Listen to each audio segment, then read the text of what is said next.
প্রথমবারের মতো 48 দল নিয়ে হতে যাচ্ছে the greatest show on earth খ্যাত ফিফা বিশ্বকাপ 2026। কানাডা, যুক্তরাষ্ট্র ও মেক্সিকোর 24টি ভেন্যুতে হতে যাওয়া সর্বোচ্চ সংখ্যক দলের এই মহাযজ্ঞে আলোচনার কেন্দ্রবিন্দুতে এখন নকআউটের সমীকরণ। রাউন্ড অফ 32-তে কোন দল মুখোমুখি হবে কার? সাধারণত ফিফার টুর্নামেন্টগুলোতে গ্রুপের চ্যাম্পিয়নদের সাথে মুখোমুখি হয়ে থাকে পরের গ্রুপের রানার আপ দল, তবে এবারে তেমনটা হচ্ছে না। 12 গ্রুপ থেকে চ্যাম্পিয়ন ও রানার আপ দল মিলে নকআউটে আসবে 24টা দল, তাদের সাথে যুক্ত হবে সেরা 3 নম্বর দল। তাই নকআউটে কে কার মুখোমুখি হবে তা নিয়ে রয়েছে চুলচেরা হিসেবের খেলা। ফিফার ওয়েবসাইটে দেয়া আছে একটা ডেকোরাম, তবে সেখানে ঠিক কে কার প্রতিপক্ষ হতে পারে তা আগে থেকে আন্দাজ করা বেশ মুশকিল, বলতে গেলে প্রায় অসম্ভব। কেন বলছি এ কথা তা একটু বুঝিয়ে বলা যাক। গ্রুপ পর্বের লড়াই শেষে রাউন্ড অফ 32 শুরু হবে 28 জুন। লস অ্যাঞ্জেলেসের সোফিয়া স্টেডিয়ামে লড়বে এ ও বি গ্রুপ থেকে কোয়ালিফাই করা 2 দল। তবে স্বাভাবিক নিয়মে গ্রুপ চ্যাম্পিয়ন আর রানার আপ দল মুখোমুখি হবে না, মুখোমুখি হবে 2 গ্রুপের রানার আপ দল। অর্থাৎ এ গ্রুপ থেকে মেক্সিকো বা সাউথ আফ্রিকা যদি রানার আপ হয় তাহলে তারা প্রতিপক্ষ হিসেবে পাবে বি গ্রুপের রানার আপ দল। সেখানে থাকতে পারে কানাডা, কাতার কিংবা সুইজারল্যান্ডের নাম। আবার পরদিন মাঠে নামবে ই গ্রুপের চ্যাম্পিয়ন দল। গ্রুপ বিবেচনায় আমরা যদি ধরে নেই ই গ্রুপের চ্যাম্পিয়ন 4 বারের বিশ্ব চ্যাম্পিয়ন জার্মানি, তাহলে তারা রাউন্ড অফ 32-তে প্রতিপক্ষ হিসেবে পাবে এ, বি, সি, ডি কিংবা এফ গ্রুপের তৃতীয় সেরা দলকে। অর্থাৎ ঠিক কোন দলটা তারা প্রতিপক্ষ হিসেবে পাচ্ছে তা অনুমান করাও প্রায় অসম্ভব, কেননা এ গ্রুপ থেকে যদি তৃতীয় দল হিসেবে কেভি না আসে তাহলে ডায়মন্ড শাফদের প্রতিপক্ষ নির্ধারণ করা হবে পরের গ্রুপ থেকে। আবার একই দিনে মাঠে নামবে সি এবং এফ গ্রুপের চ্যাম্পিয়নরা। এখানে আবার এফ গ্রুপের সাথে ডি গ্রুপের কোনো সম্পর্ক নেই। এফ গ্রুপের চ্যাম্পিয়ন দল খেলবে সি গ্রুপের রানার আপের সাথে, একইভাবে সি গ্রুপের চ্যাম্পিয়ন দল লড়বে এফ গ্রুপের রানার আপের সাথে। এখানে কিছুটা অনুমান করা সম্ভব, সি গ্রুপ থেকে যদি ব্রাজিল চ্যাম্পিয়ন হয় তাহলে তাদের খেলার সম্ভাবনা বেশি জাপানের সঙ্গে, কেননা এ গ্রুপের দ্বিতীয় দল হিসেবে বিবেচনা করা যেতেই পারে ব্লু সামুরাইদের।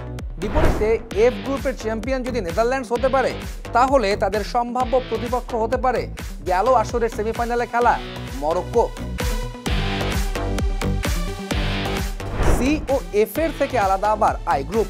বন্ধুর পথ পাড়ি দিয়ে যদি ফ্রান্স গ্রুপ চ্যাম্পিয়ন হতে পারে তাহলে তারা খেলবে বি, ডি, এফ, জি কিংবা এইচ গ্রুপের তৃতীয় সেরা দলের সাথে। তাই এখানে ফরাসিদের সম্ভাব্য প্রতিপক্ষ কারা হতে পারে তা অনুমান করা প্রায় অসম্ভব। আই গ্রুপের চ্যাম্পিয়ন তৃতীয় সেরা দল পেলেও রানার আপের হিসেবটা ভিন্ন।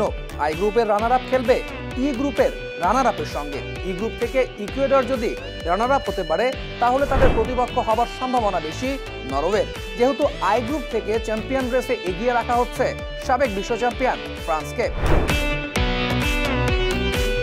আবার গ্রুপ এ, এল, ডি এবং জি এই 4 গ্রুপের চ্যাম্পিয়নরা প্রতিপক্ষ হিসেবে পাবে তৃতীয় সেরা দলকে। সেখানে এ গ্রুপের চ্যাম্পিয়ন হিসেবে যদি কোরিয়া রিপাবলিককে ধরা হয় তাহলে তারা প্রতিপক্ষ হিসেবে পাবে সি, ই, এফ, এইচ কিংবা আই গ্রুপ থেকে আসা সেরা তৃতীয় দলটিকে।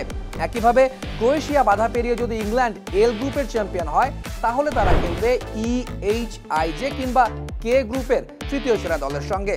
ডি গ্রুপের চ্যাম্পিয়ন রেসে হাড্ডাহাড্ডি লড়াইটা হবে যুক্তরাষ্ট্র আর অস্ট্রেলিয়ার। তাদের মধ্যে সেরা দলটা প্রতিপক্ষ হিসেবে পাবে বি, ই, এফ, আই কিংবা জে গ্রুপের তৃতীয় সেরা দলকে। আর জি গ্রুপ থেকে যদি বেলজিয়ামকে গ্রুপ চ্যাম্পিয়ন বিবেচনা করা হয় তারা পাবে এ, ই, এইচ, আই কিংবা জে গ্রুপের তৃতীয় দলকে। অর্থাৎ এখানেও সম্ভাব্য প্রতিপক্ষ অনুমান করা প্রায় অসম্ভব।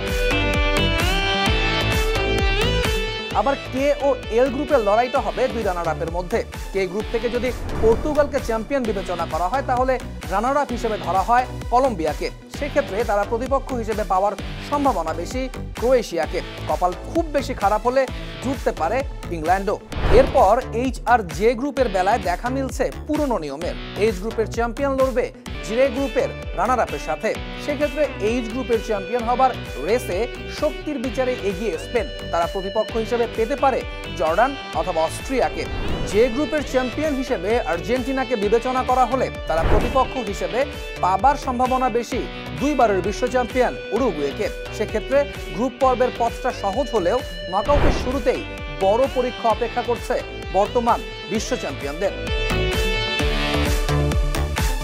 আগের মতোই বি এবং কে গ্রুপের চ্যাম্পিয়নরা পাচ্ছে তৃতীয় সেরা দল। সেক্ষেত্রে ইতালি যদি কোয়ালিফাই করে আসে তাদেরকেই রাখা যেতে পারে বি গ্রুপের চ্যাম্পিয়ন হিসেবে, আর তারা খেলবে EFGI কিংবা জে গ্রুপের তৃতীয় সেরা দলের সঙ্গে।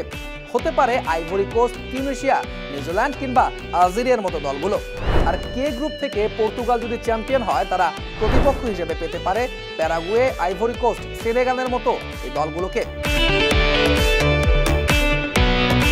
সবশেষ ডি গ্রুপের রানার আপ দল প্রতিপক্ষ হিসেবে পাচ্ছে জি গ্রুপের রানার আপকে। ডি গ্রুপ থেকে যুক্তরাষ্ট্র কিংবা অস্ট্রেলিয়া যদি রানার আপ হয় তাহলে তাদের প্রতিপক্ষ হতে পারে মোহামেদ সালার মিশর। এখানে বলে রাখা ভালো, প্লে অফ খেলে যে দলগুলো আসবে তাদের মধ্যে ইতালি ছাড়া বাকিদের বিবেচনায় নেওয়া হয়নি, কারণ সেটা করতে গেলে হিসেবটা হয়ে যাবে আরো গোলমেলে।